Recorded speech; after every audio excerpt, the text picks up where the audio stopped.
আসসালামু আলাইকুম। হ্যালো বন্ধুরা, কেমন আছেন সবাই? আশা করি সবাই ভালো আছেন।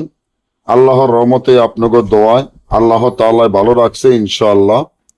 শত্রুকে দমন করা ও ধ্বংস করা এমন একটি নকশা, যেটা আল্লাহ তাআলার কোরআনের হরফের নকশা, যার মাধ্যমে আজকে আমি শিখিয়ে দিব কিভাবে শত্রুকে ধ্বংস করা যায় বা কিভাবে শত্রুকে দমন করা যায়। আপনাদের যাদের শত্রু আছে, যারা শত্রুর জ্বালায় বাড়ি ঘরে বা এলাকায় থাকতে পারেন না, শত্রু এমন দিনের পর দিন একটার পর একটা আপনাদের ক্ষতি করে যাইতে আছে। এখন আপনি চান ওই শত্রুর হাত থেকে রক্ষা পাইতে, কোন রকমের শত্রুর হাত থেকে রক্ষা পাইতে চান, কিন্তু পারতেছেন না। শত্রুর হাত থেকে কিভাবে রক্ষা পাবেন, কিভাবে শত্রুকে দমন ও ধ্বংস করা যায়।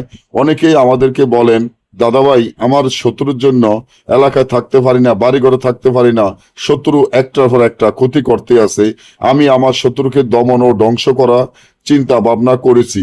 তাহলে আল্লাহর রহমতে, যদি আল্লাহ রাসূল ঠিক থাকে, আল্লাহ তাআলার উপরে বিশ্বাস রাখিয়া মন পরিষ্কার করে তাবিজটি যেভাবে আছে ঠিক সেভাবে লিখিয়া তাবিজের নিচনে শত্রুর নাম, শত্রুর পিতার নাম এবং এই তাবিজটি যেভাবে আছে ঠিক সেভাবে লিখতে হবে, লেখাতে কোনো ভুল করা যাবে না।